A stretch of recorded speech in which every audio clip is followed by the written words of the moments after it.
Next topic है हमारा degrees of freedom. अब डिग्रीज ऑफ फ्रीडम हमारे पास क्या होता है, किसी सिस्टम को या फिर किसी पार्टिकल को कंप्लीटली डिस्क्राइब करने के लिए हमें कितने नंबर ऑफ कोऑर्डिनेट्स की ज़रूरत है, ठीक है। या फिर आप इसको क्या बोल सकते हो, number of independent coordinates required to describe the system completely is called degree of freedom. जैसे यहाँ पे मैं खड़ी हूँ, ठीक है, अगर आपने सोचना हो कि मुझे डिस्क्राइब करना है तो कैसे करोगे, मेरे ऊपर एक कोऑर्डिनेट सिस्टम बनाओगे और देखोगे कि मैं कितने एक्स में खड़ी हूँ, मेरी कितनी x की वैल्यू है और y की वैल्यू कितनी है और z की। तो आपको 3 ही कोऑर्डिनेट्स चाहिए मुझे डिस्क्राइब करने के लिए, ठीक है। तो ये 3 इंडिपेंडेंट कोऑर्डिनेट्स होने चाहिए। अगर कोई भी 2 कोऑर्डिनेट एक दूसरे पे डिपेंड कर रहे हैं तो वो हमें नहीं लेने। तो यहाँ पे एक वर्ड याद रखना, number of independent coordinates required to describe the system completely,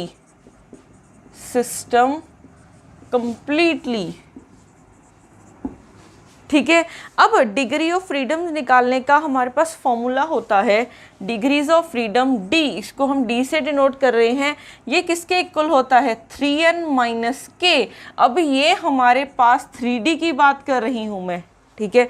अगर आप 3D की बात कर रहे हो तो डिग्रीज ऑफ फ्रीडम किसके इक्वल है, 3n माइनस के। यहाँ पे n क्या है, n है नंबर ऑफ पार्टिकल्स और k क्या है, कॉन्स्ट्रेंट्स हैं। k क्या है हमारे पास, नंबर ऑफ कॉन्स्ट्रेंट्स। यहाँ पे क्या लिख लेना, नंबर ऑफ कॉन्स्ट्रेंट्स। अब यहाँ पे ये कॉन्स्ट्रेंट्स क्या होती हैं, ठीक है। जैसे सपोज कर लो आपके पास एक पार्टिकल है, ठीक है। ये पार्टिकल 3D में पड़ा है तो x डायरेक्शन में भी जा सकता है, y में भी जा सकता है, z में भी जा सकता है, ठीक है। ये किसी भी डायरेक्शन में मोशन कर सकता है। इस पे कोई रिस्ट्रिक्शंस तो नहीं है ना, ठीक है। अगर कोई रिस्ट्रिक्शंस नहीं है तो हम बोलेंगे कि इस पे कोई कंस्ट्रेंट नहीं है। तो अगर एक पार्टिकल है मीन्स n की वैल्यू 1 है, यहाँ पे कोई रिस्ट्रिक्शंस नहीं लगा रहे हम, कोई कंस्ट्रेंट नहीं लगा रहे, तो k की वैल्यू क्या है, 0। तो इसके डिग्री ऑफ फ्रीडम क्या हो जाएंगे, यहाँ पे वैल्यू पुट कर दो, 3 × 1 - 0। तो इसके डिग्री ऑफ फ्रीडम कितने हो जाएंगे, 3। अब देखो अगर मैं बोलूँ कि 2 पार्टिकल थे, अब ये एक और पार्टिकल ले लो, ये भी पार्टिकल है, ये भी पार्टिकल है, ठीक है। ये दोनों पार्टिकल फ्री हैं, तो हमने इसका देखा है तो इसके भी डिग्री ऑफ फ्रीडम 3 होंगे, इसके भी डिग्री ऑफ फ्रीडम होंगे, ठीक है। ये भी पार्टिकल फ्री है 3D में और ये भी पार्टिकल क्या है, फ्री है 3D में। अब इसके भी डिग्री ऑफ फ्रीडम 3 है और इसके भी डिग्री ऑफ फ्रीडम 3 है। अगर मैं क्या बोलूँ कि मैं इनको ज्वाइन कर दूँ, अब देखो मैंने क्या किया, इनको ज्वाइन कर दिया। तो अगर मैंने इसको ज्वाइन कर दिया तो ये इस डायरेक्शन में फ्री नहीं है, ठीक है। अगर इसने इस तरफ जाना है, अगर इसने सपोज कर लो इसने इस तरफ जाना है तो ये फ्रीली नहीं जा सकता, ये इसके इस पे क्या लग रही है, ये कंस्ट्रेन लग रही है कि इसको इस वाले पार्टिकल को लेके जाना पड़ेगा अपने साथ, ठीक है। अगर इसने इस डायरेक्शन में जाना है, पहले तो ये कोई भी नहीं था, ये कहीं पे भी जा सकता था, बट अगर इसने इस डायरेक्शन में जाना है तो इसे क्या करना पड़ेगा, इसको अपने साथ लेके जाना पड़ेगा, ठीक है। तो इस पे क्या लग रहा है, एक कंस्ट्रेन लग रहा है, ठीक है। तो कंस्ट्रेन आप ऐसे भी फाइंड कर सकते हो, जितने इसमें नंबर ऑफ बॉन्ड्स बनाए हैं उतनी कंस्ट्रेन होते हैं, ठीक है। इसकी ट्रिक क्या है, जितने ये बॉन्ड बना रहा है उतने हमारे पास क्या होते हैं, कंस्ट्रेन। तो यहाँ पे k की वैल्यू क्या हो गई, 1। इसने एक बॉन्ड बनाया हुआ है, n नंबर ऑफ पार्टिकल्स कितने हैं, 2। तो डिग्री ऑफ फ्रीडम कितने हो जाएंगे, 3 × 2 - 1। तो 6 - 1 कितने हो जाएंगे, 5। तो डिग्री ऑफ फ्रीडम, अगर ये दोनों पार्टिकल फ्री थे, इसके भी 3 इसके भी 3, तो टोटल डिग्री ऑफ फ्रीडम कितने थे, 6 थे। बट जैसे ही हमने इनमें बॉन्ड बना दिया, इनमें कोई कंस्ट्रेन लगा दी, तो हमारे डिग्रीज ऑफ फ्रीडम कितने रह गए, 5 रह गए। तो इसका क्या मतलब है कि अगर किसी सिस्टम पे कंस्ट्रेन्स लगती हैं, ठीक है, अगर किसी सिस्टम पे कंस्ट्रेन्स लगती हैं तो हमारे पास डिग्रीज ऑफ फ्रीडम कम हो जाते हैं, ठीक है। तो ध्यान रखना, अगर किसी भी सिस्टम पे कंस्ट्रेंट्स लग रही हैं, रिस्ट्रिक्शंस लग रही हैं, तो डिग्रीज ऑफ फ्रीडम क्या हो जाते हैं, कम हो जाते हैं। अब इसकी अगर हम एक और एग्जांपल देखें, मैंने क्या बोला, पार्टिकल सिर्फ 1D में मूव कर सकता है, ठीक है। पार्टिकल है एक, सिर्फ 1D में मूव कर सकता है, तो ये मैंने क्या लगाया है, एक रिस्ट्रिक्शन लगाई है। एक तो पार्टिकल फ्री है कि कहीं पे भी जा सकता है, एक मैंने बोल दिया कि सिर्फ पार्टिकल 1D में जा सकता है। सपोज कर लो पार्टिकल सिर्फ एक्स डायरेक्शन में मूव कर रहा है, तो ये क्या लगा दिए मैंने, रिस्ट्रिक्शंस ही लगा दिए, ठीक है। तो इसका ध्यान रखना है, जब भी डिग्रीज ऑफ फ्रीडम फाइंड करने हैं तो कंस्ट्रेंट्स को माइनस कर देना है, ठीक है। अगर कंस्ट्रेंट को माइनस नहीं करोगे तो ये इंडिपेंडेंट कोऑर्डिनेट्स नहीं आएंगे।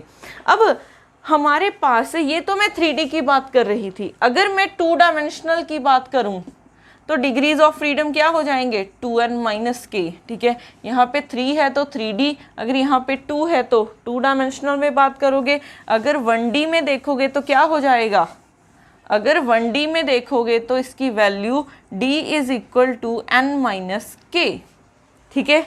तो 3D में है तो 3n-k, अगर 2 डायमेंशनल में है तो 2n-k, अगर 1D में है तो n-k हो जाएगी इसकी वैल्यू। अब हम फाइंड करते हैं एवरेज एनर्जी कैसे निकालें, ठीक है। अब हमने फाइंड करनी है सिस्टम की एवरेज एनर्जी, ठीक है। अब एवरेज एनर्जी निकालने से भी पहले हम करते हैं इक्विपार्टीशन थ्योरम। Equipartition theorem. अब इक्विपार्टीशन थ्योरम हमारे पास क्या होती है, इसकी 2 प्रॉपर्टीज हैं, इसकी 2 डेफिनेशंस हैं। फर्स्ट डेफिनेशन क्या है, अगर हमारा, ठीक है, इसको हम थोड़ा सा सिंप्लीफाई करके लिखें कि ईच डिग्री ऑफ फ्रीडम कितना कंट्रीब्यूट करते हैं, each degree of freedom contributes half kBT to the average energy, average internal energy बोल सकते हो, एवरेज टोटल एनर्जी बोल सकते हो, एवरेज एनर्जी और टोटल एनर्जी तो ये फर्स्ट डेफिनेशन है, ठीक है। पहले इसकी डेफिनेशन लिखते हैं, फिर एक्सप्लेन करती हूँ कि ये क्या होते हैं। फर्स्ट डेफिनेशन क्या है, each degree of freedom contributes half kBT to the average internal energy और टोटल एनर्जी। इसके सेकेंड डेफिनेशन क्या है, ईच क्वाड्रेटिक टर्म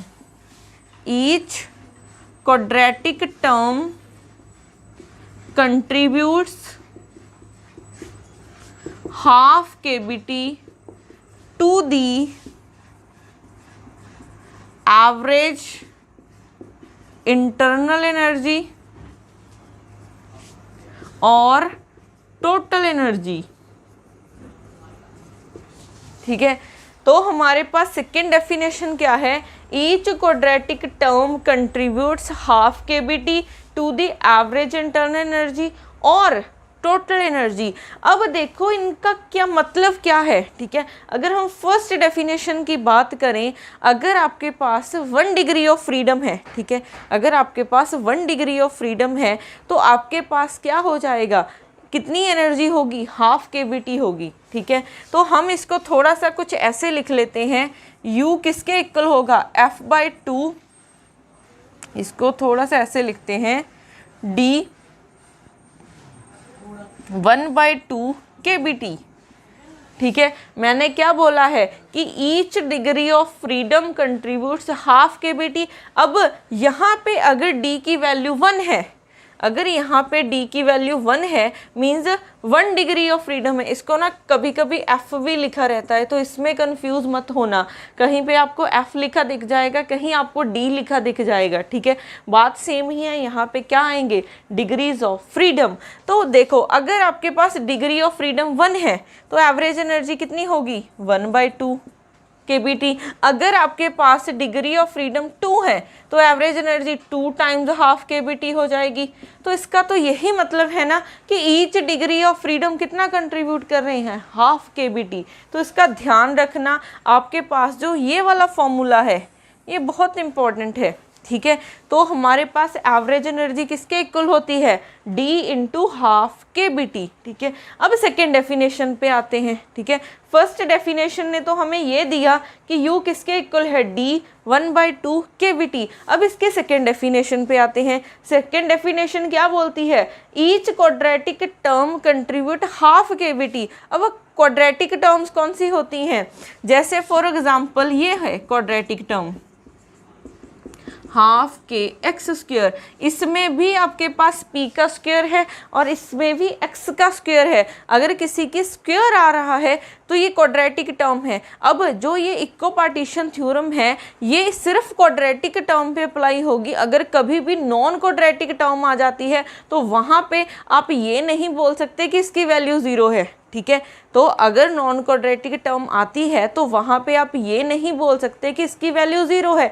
तो ये सिर्फ क्वाड्रेटिक टर्म की बात कर रहा है, नॉन क्वाड्रेटिक टर्म के बारे में तो इसने बताया ही नहीं है, तो इसका ध्यान रखना है। अब ये भी एक क्वाड्रेटिक टर्म है, ये भी एक क्वाड्रेटिक टर्म है, तो इसने क्या बोला है कि एवरेज एनर्जी क्या करती है, ये एक quadratic term half kBt contribute करेगी, ये भी कितना कंट्रीब्यूट करेगी, हाफ kBt। इसको प्लस करो तो कितना आ जाएगा, kBt आ जाएगा, ठीक है। तो हमारे पास U क्या हो जाएगा, kBt हो जाएगा।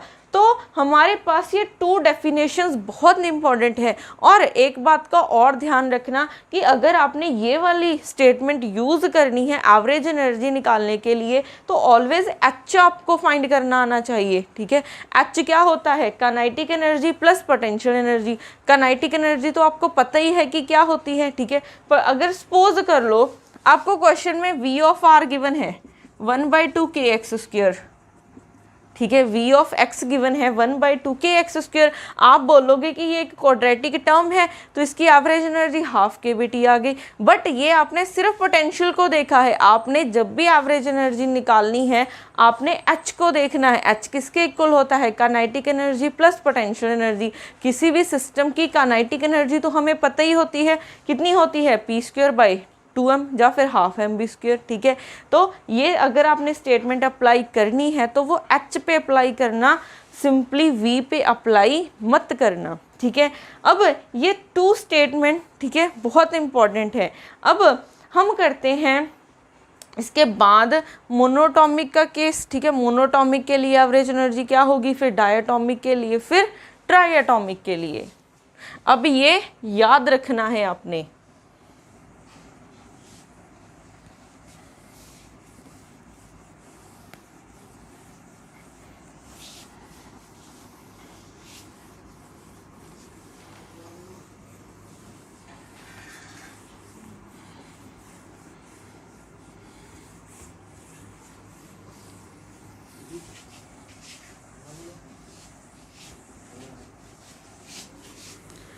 अब देखो हमारे पास हम करते हैं मोनोटॉमिक,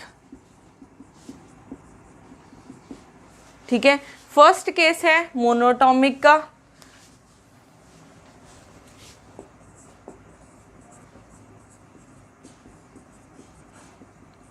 सेकंड है डायटॉमिक,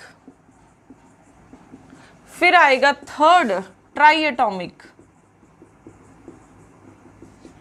ठीक है। ये क्या है, मोनोटॉमिक मॉलिक्यूल है, ये होगा डायटॉमिक मॉलिक्यूल, फिर आएगा हमारे पास ट्राइएटॉमिक मॉलिक्यूल। अब ये हमारे पास क्या होते हैं, अगर हम मोनोटॉमिक मॉलिक्यूल की बात करें तो मोनोटॉमिक का क्या मतलब हो कि सिंगल एटम है तो n की वैल्यू क्या हो जाएगी, 1। मोनोटॉमिक की एग्जांपल क्या है, noble gases. Noble gases always single होती हैं। जैसे एग्जांपल्स क्या हो सकती हैं इसकी, हीलियम, नियॉन, आर्गन, ये ऑलवेज क्या है, सिंगल प्रेजेंट होती हैं, ठीक है। डायटॉमिक मीन्स n की वैल्यू 2 हो जाएगी, आपके पास n की वैल्यू 2 हो जाएगी। और ट्राइएटॉमिक है तो n की वैल्यू 3 हो जाएगी। अब डायटॉमिक की एग्जांपल कौन सी हो सकती हैं, जैसे N2, O2 हो सकता है, हाँ और क्या होता है, N2 होता है, ठीक है। ये आपके पास ऐसे प्रेजेंट होते हैं क्योंकि इसमें कितने नंबर ऑफ मॉलिक्यूल्स हैं, 2 हैं, तो ये क्या है, डायटॉमिक। ट्राइएटॉमिक की एग्जांपल जैसे CO2 हो सकता है, ठीक है, और एग्जांपल H2O हो सकता है। इसमें एक ये है 2 मॉलिक्यूल, इसके हैं तो 3 मॉलिक्यूल्स हैं, ठीक है। अब उसके बाद इसकी अगर हम डिग्रीज ऑफ फ्रीडम निकालें, हम 3D में बात करते हैं तो n की वैल्यू 1 है क्योंकि पार्टिकल कंप्लीटली फ्री है तो कोई भी कंस्ट्रेंट नहीं है। k की वैल्यू 0 है। डिग्रीज ऑफ फ्रीडम क्या थे, 3n माइनस k, तो यहाँ से क्या हो जाएगा 3 इंटू 1 माइनस 0, तो d की वैल्यू कितनी हो जाएगी 3। और एवरेज एनर्जी किसके इक्वल थी, d इंटू हाफ KBT, तो कितनी आ जाएगी average energy 3/2 KBT। Average energy कितनी आ जाएगी, U is equal to 3/2 KBT। अब ये डायटॉमिक मॉलिक्यूल है, आप H2 को देखोगे ये ऐसे बना हुआ है, ठीक है, तो N की वैल्यू 2 है, कंस्ट्रेंट कितनी है, एक ही बॉन्ड है, तो K की वैल्यू 1 है, तो D कितना हो जाएगा 3 इंटू 2 मॉलिक्यूल्स हैं, एक कंस्ट्रेंट है, तो 6 माइनस 1 कितना हो जाएगा 5, तो D की वैल्यू 5 हो गई। और हमारे पास U कितना हो जाएगा 5/2 KBT। सिर्फ यहाँ पे वैल्यू पुट करनी है, D की वैल्यू 5 पुट कर दी।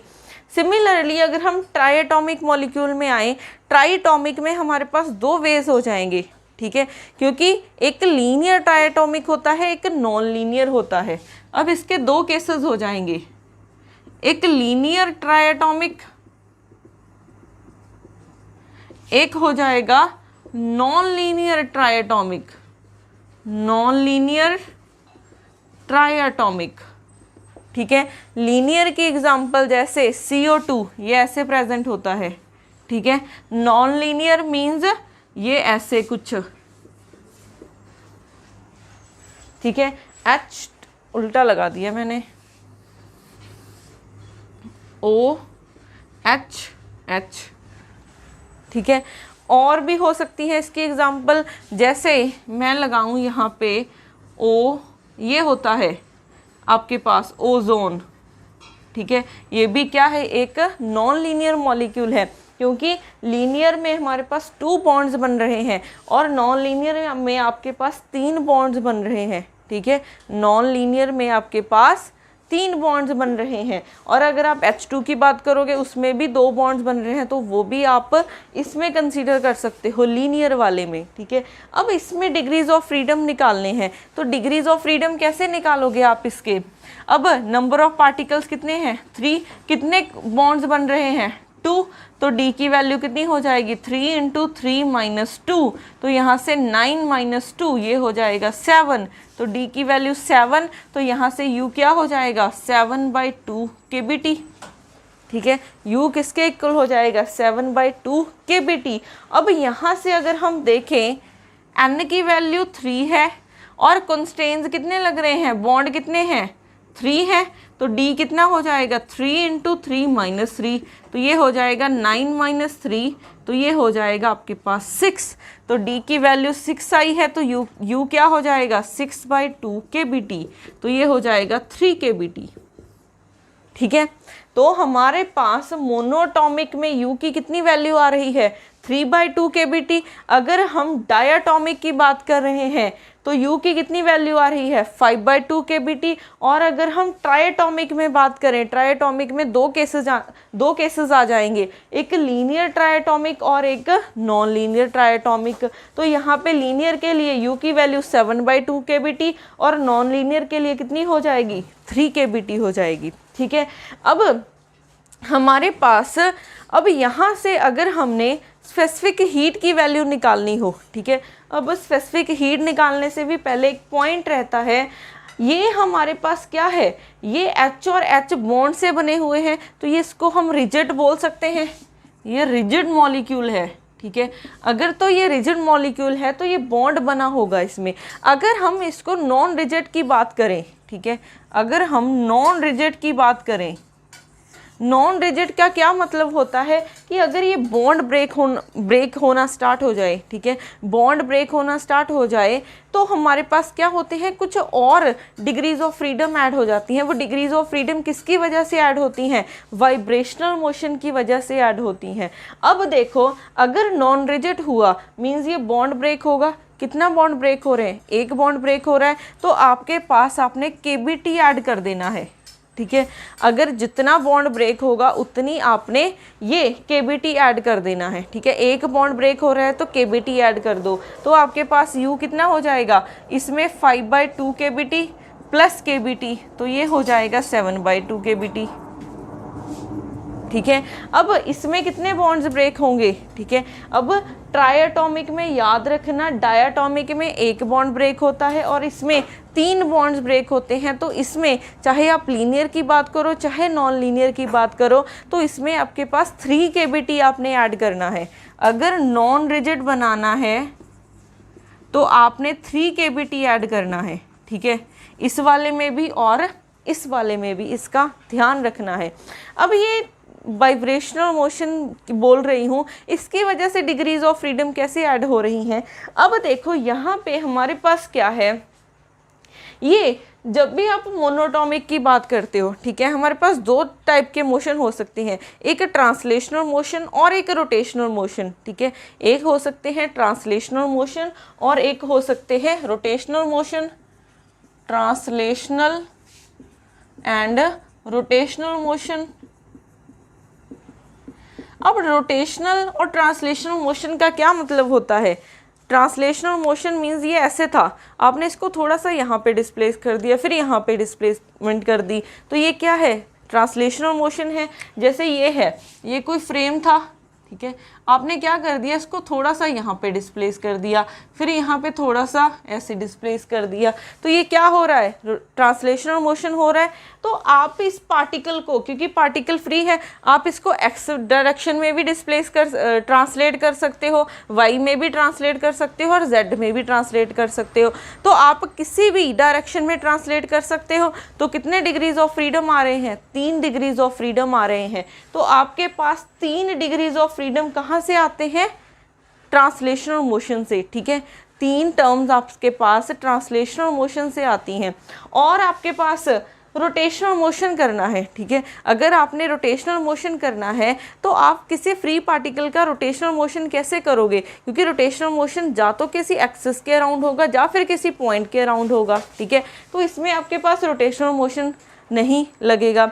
अब अगर आप डायटॉमिक की बात करोगे, ये पार्टिकल है, ठीक है, ऐसे ही बना हुआ है, एक ऐसे हाइड्रोजन यहाँ पे मान लिया और एक हाइड्रोजन यहाँ पे मान लिया, तो आप एक्स डायरेक्शन में भी ले जा सकते हो, वाई में भी लेके जा सकते हो, जेड में भी लेके जा सकते हो। तो 3 डिग्रीज ऑफ फ्रीडम हो गए। अब हमारे पास सेकंड है, ये एक एक्सिस है, तो आप इस एक्सिस के अराउंड, क्योंकि ये एक एक्सिस है, ठीक है, तो आप इस पार्टिकल को रोटेट कर सकते हो। तो रोटेशनल मोशन क्या होता है, जैसे ये घुमा रही हूँ मैं, किसी पॉइंट के अराउंड घुमा सकते हो, किसी एक्सिस के अराउंड किसी को, ठीक है, रोटेट कर देना, तो ये हमारा रोटेशनल मोशन हो जाएगा। तो आप यहाँ पे सिर्फ 2 डायरेक्शन में रोटेट कर सकते हो, क्योंकि एक डायरेक्शन में तो ये फिक्स है, ठीक है, एक डायरेक्शन में तो ये फिक्स है। तो इस डायरेक्शन फिक्स होने की वजह से आपके पास सिर्फ या तो आप जेड में घुमा सकते हो या फिर वाई में इसको रोटेट कर सकते हो। अगर ये एक्स में पड़ा है तो आपके पास यहाँ से 2 डिग्रीज ऑफ फ्रीडम आएंगे। तो 3 ट्रांसलेशनल और 2 रोटेशनल मोशन आ रहे हैं, ठीक है।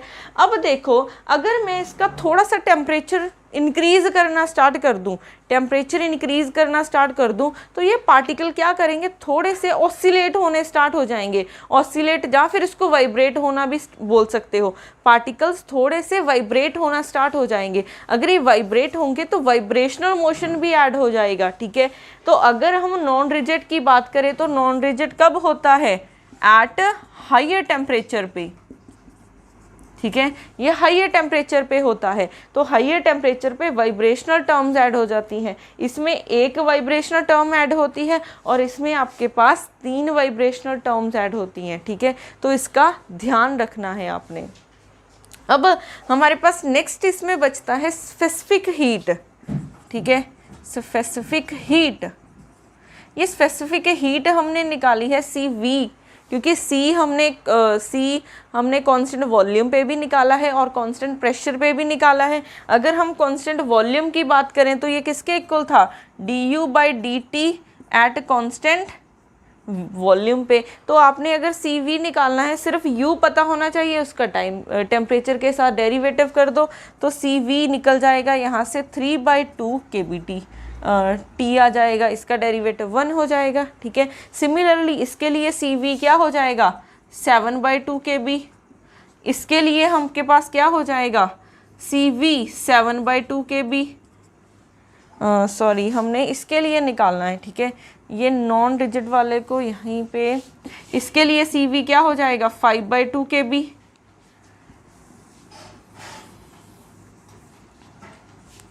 आपके पास ये बन रहा था, U आ रहा था 7/2 kB T और CV क्या हो जाएगा 7/2 kB और इसके लिए CV 3 kB हो जाएगा। ठीक है, अब अगर हमने CP निकालना है तो CP के लिए सिंपल मेथड आपने क्या यूज़ करना है, मेयर्स फॉर्मूला यूज़ करो। रिलेशन बिटवीन CP और CV, हमने ये एक रिलेशन किया था CP minus CV is equal to R, तो CP की वैल्यू क्या हो जाएगी R प्लस CV।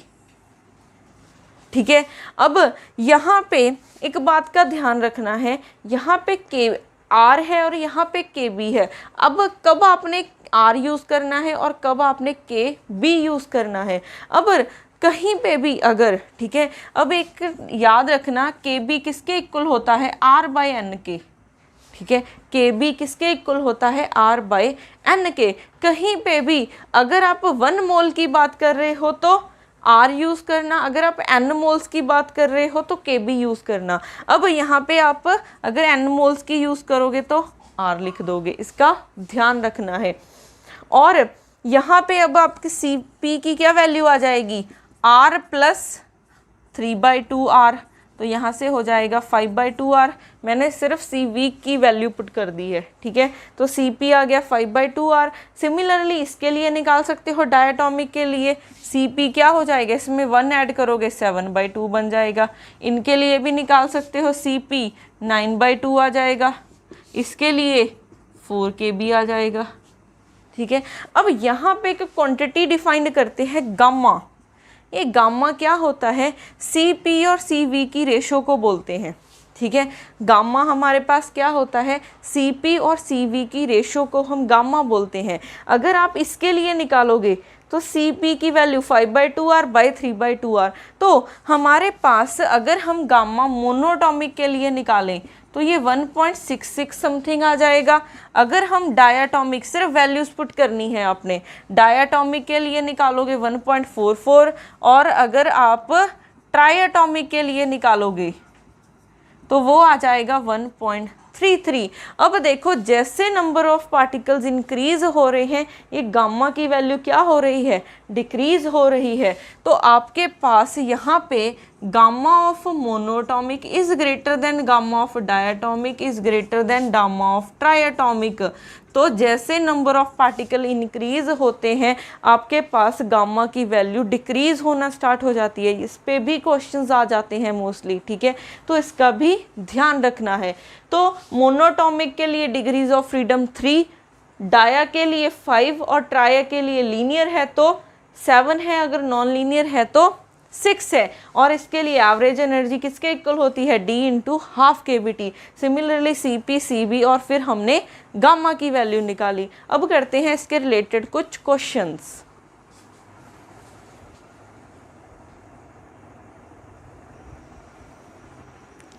नेक्स्ट करते हैं इसके रिलेटेड क्वेश्चंस। अब हमारे पास फर्स्ट क्वेश्चन है, the mean internal energy of a 1 dimensional classical harmonic oscillator in equilibrium with the heat bath at temperature T is. अब यहाँ पे हमारे पास क्या है, इंटरनल एनर्जी फाइंड करनी है और किसकी, 1 dimensional classical harmonic oscillator. Harmonic oscillator आपको पता है कि क्या होता है, अगर हम उसका हैमिल्टोनियन लिखें तो वो क्या होता है, kinetic energy plus potential energy. ठीक है, काइनेटिक एनर्जी क्या होती है p²/2m और हार्मोनिक ऑसिलेटर के लिए पोटेंशियल एनर्जी कितनी होती है, ½ kx²। ठीक है, यही होती है। अगर 1D की बात कर रहे हैं तो यहाँ पे भी एक टर्म आएगी और यहाँ पे भी एक टर्म आएगी। अब ये क्या है, ये भी एक क्वाड्रेटिक टर्म है, ये भी एक क्वाड्रेटिक टर्म है, क्योंकि यहाँ पे भी पावर 2 है और यहाँ पे भी पावर 2 है। तो एनर्जी किसके इक्वल हो जाएगी, इसके क्रॉसपॉन्डिंग हाफ KBT प्लस इसके क्रॉसपॉन्डिंग हाफ KBT, तो कितना आ जाएगा KBT। तो इसका आंसर हमारे पास KBT आ जाएगा। अगर आपको ये 3D में पूछा होता, ठीक है, तो यहाँ पे भी 3 टर्म्स ऐड करते, यहाँ पे भी 3 टर्म्स ऐड करते। जैसे ये वाला क्वेश्चन है, a system of n classical non interacting particles each of mass m is at a temperature T is confined by an external potential V of R is equal to 1 by 2a r square in 3D. The internal energy of the system is, अब यहाँ पे हमें internal energy find करनी है, तो हमें potential given है Hamiltonian, क्योंकि पोटेंशियल से फाइंड मत किया करो, इंटरनल एनर्जी कहाँ से निकालनी है, हैमिल्टोनियन से। हैमिल्टोनियन क्या होगा, kinetic energy plus potential energy कितनी है, हाफ ए आर स्क्वायर। अब ये बात हो रही है 3D में, 3D में है तो r को हम कैसे लिख सकते हैं, अब यहाँ पे इसके 3 कंपोनेंट्स आएंगे, ये हो गया x कंपोनेंट, फिर y कंपोनेंट, फिर z कंपोनेंट आएगा, प्लस इसके भी 3 कंपोनेंट्स हैं, X square plus Y square plus Z square लिख सकती हूँ। अब देखो यहाँ पे each quadratic term half KBT contribute करेगी, तो ये भी हाफ, ऐसे ही ये भी हाफ, ये भी हाफ करेगी, प्लस ये भी ऐसे ही हमारे पास ये भी हाफ हाफ करेंगी, तो 3 टर्म्स हैं, ठीक है। 3 KBT प्लस 3 KBT कितना हो जाएगा हमारे पास 6 KBT बाई 2, तो ये 3 KBT आ जाएगा, 6 KBT by 2 is equal to 3 KBT, ठीक है। तो आपके पास 3 KBT आंसर हो जाएगा, तो इसका आंसर 3 KBT हो जाएगा। तो ध्यान रखना कि कितनी टर्म्स है, कितनी डायमेंशन में बात कर रहे हैं। और अब नेक्स्ट क्वेश्चन करते हैं, consider the carbon molecule as a 2 point particles which has both rotational and translational degrees of freedom. The molar specific heat CV of the gas is carbon monoatomic, ठीक है, मीन्स CO मॉलिक्यूल है। तो CO molecule हमारे पास कैसे बना होता है, ये ऐसे ही होता है, ठीक है, ये ऐसे बना होता है हमारे पास। तो ये क्या है, डायटॉमिक है, तो N की वैल्यू 2 हो गई, और एक बॉन्ड है तो K की वैल्यू कितनी हो जाएगी 1। तो ये एक डायटॉमिक मॉलिक्यूल है, तो उसके डिग्रीज ऑफ फ्रीडम हम निकाल चुके हैं। कितने होते हैं डिग्रीज ऑफ फ्रीडम, 5 होते हैं। तो हमारे पास U कितना हो जाएगा 5/2 KBT। तो यहाँ पे इसका आंसर कितना हो जाएगा 5/2 KBT हो जाएगा, ठीक है। अब लास्ट क्वेश्चन करते हैं, rigid triangular molecule consist of 3 non-collinear atoms joined by, अब हमारे पास लास्ट क्वेश्चन है, a rigid triangular molecule consists of 3 non-collinear atoms joined by a rigid rods at constant pressure. The molar specific heat of a ideal gas consisting of such molecule. अब देखो ये क्या है, किसका case है, rigid triangular है, ठीक है, ट्राइएंगुलर है। ट्राइएंगुलर मीन्स कि ट्राइएटॉमिक की बात कर रहे हैं। अब ये लीनियर है कि नॉन लीनियर है, उन्होंने कहा है कि consist of 3 non collinear. Non collinear means जो तीनों एटम्स लाइन में नहीं है। अगर तीनों एटम्स लाइन में नहीं है तो ये नॉन लीनियर का केस हो है, ठीक है। तो ये नॉन लीनियर ट्राइएटॉमिक का केस है, ठीक है। तो अगर ये नॉन लीनियर ट्राइएटॉमिक का केस है तो उसके लिए हमारे पास डिग्रीज ऑफ फ्रीडम कितने होते हैं, ठीक है। तो इसके लिए डिग्रीज ऑफ फ्रीडम हमारे पास होते हैं, इसके लिए डिग्रीज ऑफ फ्रीडम 6 होते हैं। तो CV मीन्स U की वैल्यू कितनी हो जाएगी, U की वैल्यू हमारे पास, U की वैल्यू हो जाएगी हमारे पास 6/2 KBT। तो U की वैल्यू 3 KBT हो जाएगी। तो यहाँ से हम CV की वैल्यू निकाल सकते हैं, कितनी हो जाएगी 3 KB, बट हमें क्या चाहिए, CP की वैल्यू चाहिए। तो यहाँ से CP किसके इक्वल होता है, हमें पता है CP क्या होता है, CV प्लस R। तो वैल्यू पुट कर दो 3, इसको हम R भी लिख सकते हैं, ठीक है। इसमें कंफ्यूज मत हुआ करो कि KB गिवन है कि R गिवन है, तो यहाँ पे R की जगह, KB की जगह पे हम R भी यूज़ कर सकते हैं। अब यहाँ पे क्या हो जाएगा, 3R प्लस R, ये हो जाएगा 4R, ठीक है। तो CP की वैल्यू कितनी आ जाएगी, 4R। तो ये आपका आंसर हो जाएगा, ठीक है। तो ऐसे हम कहीं पे भी इक्विपार्टीशन थ्योरम लगा सकते हैं। इक्विपार्टीशन की सिर्फ 2 हमारे पास स्टेटमेंट याद रखना।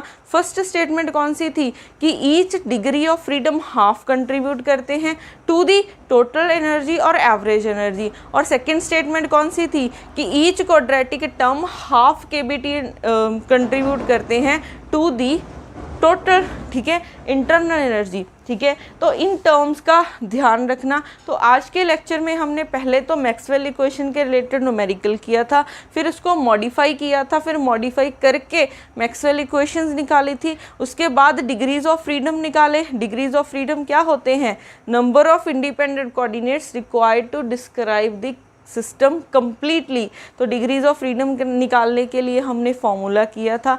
फॉर्मूला किसके इक्वल था, D is equal to 3n minus के। ये 3D के लिए था और 2D के लिए भी किया है, 1D के लिए भी किया है। उसके बाद इक्विपार्टीशन थ्योरम, फिर हमने मोनोटॉमिक के लिए किया, फिर डाया के लिए, फिर ट्राया के लिए, और इसके रिलेटेड क्वेश्चन, और इसके बाद हम करेंगे कल की क्लास में। Thank you.